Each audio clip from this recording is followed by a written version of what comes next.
Up YouTube, it's Sam from Sam's Garden Maintenance, and in this video today guys I want to show you probably one of the more interesting power washing jobs I have, and this is a one-off, and as you can see it's very messy, very overgrown. The job itself, once you sort of broke the back of it, it wasn't actually too bad.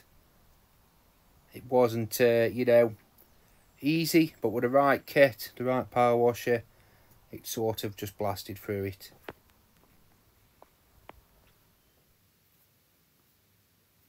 Now as you can see, it is very overgrown, and a brief for the job as I cleaned the front sills, the front fascia boards, did all that. That wasn't too interesting. And then we moved on to the back, and again, sills, they didn't show too much of that because it's a bit boring, but they were very dirty. As you can see at the top left, they were black in places. And then the conservatory needed a good clean, and then the outside patio needed again a good clean. Now the kit I knew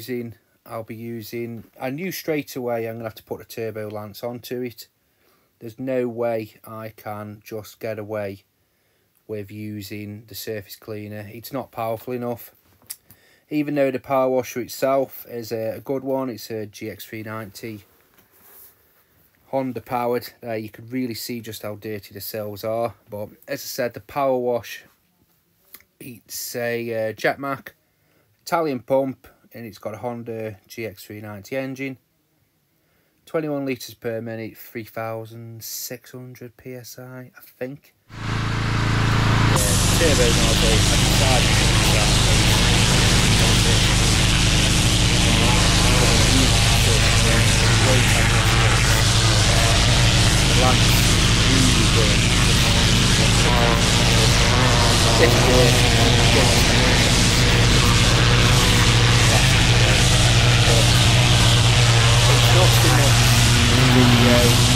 Showing you how the lamps work.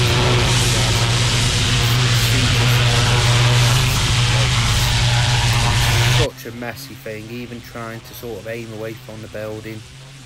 It just put crap everywhere, really did. You'll see it later. Now, I did keep stopping and scooping it up, raking it up, and just to try so it can just blast through cleanly. But there's just that much of it that it's a bit of a sort of, you just got to get stuck in, trying to sort of aim away from the conservatory. I wasn't worried too much about that because the conservatory's got to be cleaned after anyway, so it wasn't really a problem, to be fair. It's splashing it up, and you'll see later on just how dirty the conservatory got, but it was washed off, it was clean, and you'll see it at the end. But you can see me just cutting in around, trying to move the debris away from the conservatory.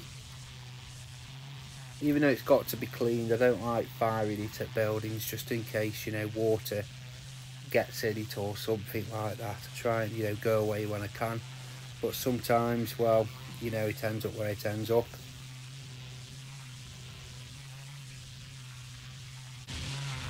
But there I'm cutting it around the lawn, almost in a way, and it sounds very sort of brutal, but the power washer itself, it just cuts the grass away. Anything overhanging, it just sort of dissolves it away.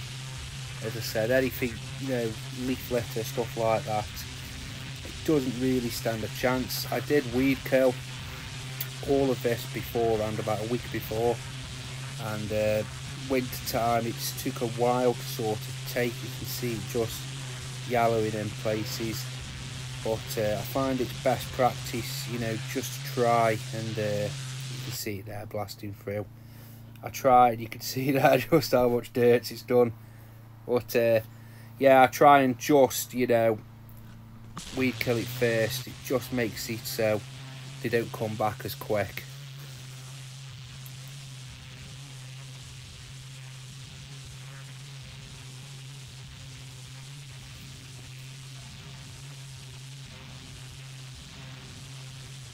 Now power washing, I must admit, one of them where people said, yeah, all done, job's done, let's go home. No, not really. But people, you know, they'll say, oh, you know, therapeutic power washing, all that. And I think it is for the first couple of squares, and then it gets very monotonous. I do find it actually quite boring after a while. But you can see I have actually washed the conservatory off, and you know, it'll get a final clean, but it's just so dirty. Like everything around it, it's like a blast zone. It's not the crater, so to speak, it's the debris around. It's just horrible. Now, I'm busting out the surface cleaner. I don't think it needed surface cleaning afterwards, I'll be honest with you. I think the lance had pretty much got all of it off, but as I said, it did just help just to sort of get to any areas, or if I've missed anywhere, and also because it's sort of clearing a path, I can see if I've missed any areas, and I can just make sort of a special sort of, you know, effort just to get back to it at the end. But if you're comparing surface cleaner to a turbo nozzle, my machine, my setup, turbo nozzle will clean hands down a lot better than surface cleaner. It's like this, just putting it straight on that with the weeds on, it won't do it. It'll do it, but it won't clean it properly. It'll take a lot longer, so that's why I busted out the turbo nozzle. Now I have got a lance with two it's a twin turbo lance. It's got two turbo nozzles on it, and it's good, you know, but it's so much more messy. The one's just bad enough.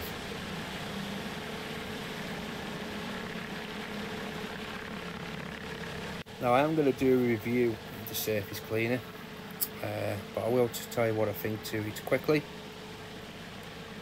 Yeah, I like it. It's really good. It's, if you've got a property that the patio is just sort of well looked after, you're not taking this off it basically. It's a dream. It's so clean. It's so much, you know, you do still get splatter. You know, you've still got to wear wellies, because if you don't, you're going to get dirty. But it's so much better, so much cleaner, and yeah, so I will do a separate review of this, guys. Now you can see me doing the actual conservatory. I'll breeze through this quite quickly. You can see I'd already done the tops, but I've done this before and I've told you how I do. I always start at the top and I just work in the cleaner. So what's coming out here is a cleaning solution. Now with this one, I have mixed it quite strong. I want it to try and foam up and froth up. And what I want to be doing is starting at the top and working all the way down to the bottom, then going from one panel to the other, leaving this cleaning solution on the window while I'm going. Now I do everywhere, I do glass and everything, and then afterwards I'll just do the windows traditionally, but you can see there I'm leaving all the bubbles on, and I like to do that just so it sort of soaks in. Now the conservatory itself wasn't actually too messy, but you can see there, paying particular attention to the hinges. I do try and get in everywhere, and I think the whole point of exterior cleaning, you've got to be as thorough as possible. There's no point, you know, missing patches or leaving shadow lines where you've not got the dirt. You've got to get in everywhere, and with the right brushes and the right sort of cleaner and a bit of time and elbow grease, you'll get it done. Now I'm thinking about this pole here. I think it's a 30-foot pole. Now I am thinking about probably getting a 20-foot and then just using that as the main, and then busting that out for like the big buildings, because it's just a bit heavy carrying that around and you're wielding it. Now I didn't show any washing off. I didn't show washing off a conservatory. We've all seen that before, but here's the after. Now I was really proud of it actually. The conservatory and the patio actually come up really well. As you can see, and hopefully you agree, it's come up a lot better than obviously when it started. When it first started, oh bloody hell, it was it was like a carpet, but now it looks really nice. The customer's over the moon. That was the big one for me. I always try and you know, make sure the customer's happy before I go away. There's nothing worse than pack it up and I'm saying, oh, could you do this over a little bit, whatever. So I always get them out. We have a walk around afterwards, and I show what I've been done. And then if you say, oh, you know, you could have done this, that, it could be addressed there, and then a post there and come back. But there's never a problem, really. As long as you listen to what they want and you get it done, that's the main thing. But as you can see, all the cells, conservatory, it's all done. Now, I took a full council brown bin of sludge and muck off this. Luckily, the customer said I can tip it to the top of the garden. So that wasn't a problem, really. But if I was had to take all that away, well, it would have been a different sort of job. But as you can see, it you know, really did well. Really, really happy with it. You know, just how it come out, I thought, you know, really good job this is. And as I said, anything like this, I'll try and show you guys. But some of the stuff I do, it's just very samey, you know what I mean? Same with the gardening side, it's just general gardening. This time of year, nothing too much is interesting happening. But I hope you've learned something, guys. Have a good day and keep on gardening.